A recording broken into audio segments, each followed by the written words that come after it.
Hey, Rebecca. So I've got another great shop story. I That shop was wonderful to work in, and it had, it was a fine porcelain crystal sculpture place. It was a gallery, and I had in October this little adorable man with these Coke bottle glasses came in, and he said, "I saw that you sell heron, and I was just wondering if you have this statue. I don't know what it's called, but it's like a woman dancing with a veil." And it was my wife's favorite piece, and it got broken. So I thought, oh, he broke her statue. And I said, well, we don't have anything like that here. But do you know what the numbers are on the bottom? Do you still have the pieces? Do you have the base? And he goes, yes. And I said, bring me the base, and I'll look it up. So he runs home, and he comes in the next day with this base. And I mean, this sucker is shattered.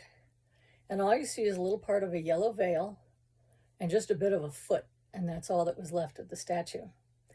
But I flipped it over and I saw the numbers, and I told him, Heron keeps all of their molds, and they can make you any piece. If you're willing to wait for it, it might take a year, but they can make that. And he goes, I've been to all these other shops and stores everywhere, and they all say, no, no, we don't have it. That's a discontinued piece. And I said, there is no such thing as a discontinued piece of Heron porcelain, because they keep all their molds. So I called Heron, and they said it's called Dancer with Drapery. And so he ordered it, and they told us it'd probably take about a year.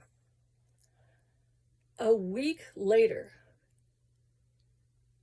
they send me the statue. And I called them, and I'm like, what is going on? And they said, well, every Christmas the artisans go into the warehouse, and they just pick statues that they feel like making, or pieces that they feel like making that are like discontinued, or they're old ones that we don't really sell much anymore.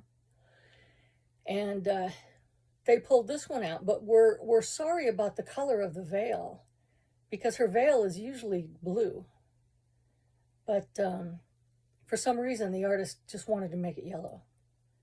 And I said, the veil on the old statue is yellow.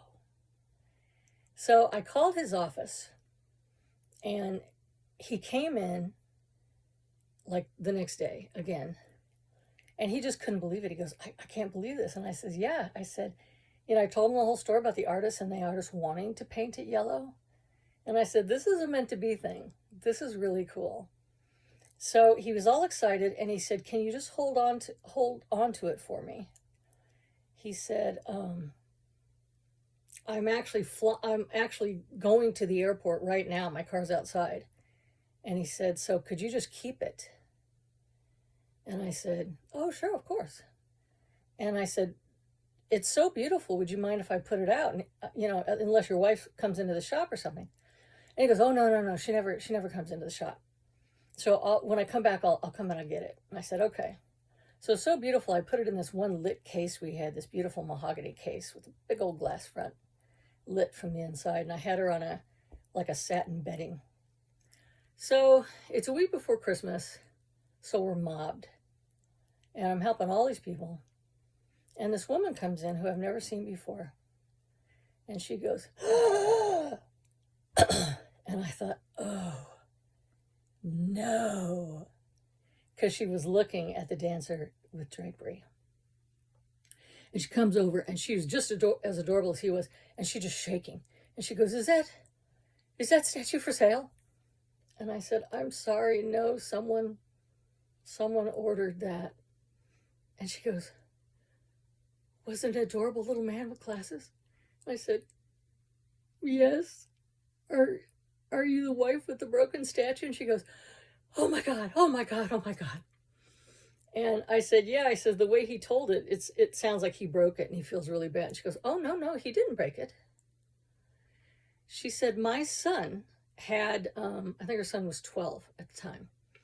He had a kind of a rambunctious, is the word she used, friend come in who was swinging a baseball bat inside the house.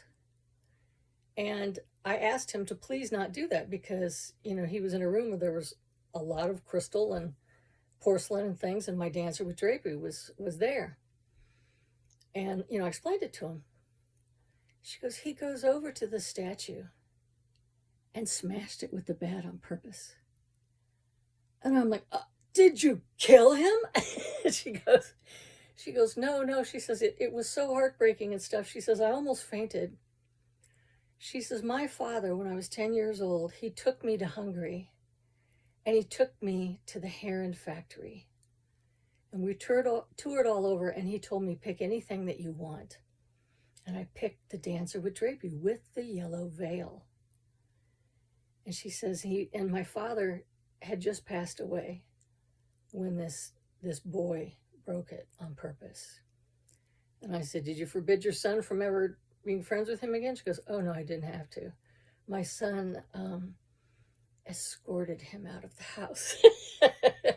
So I said, I'm so sorry your husband was so, you know, excited about this being a surprise and everything. She goes, no, you don't understand.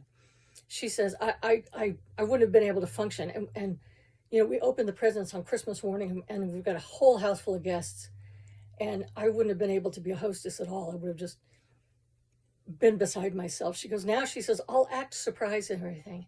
She says, I'm going to get this statue again from one of my 2 favorite men who ever lived.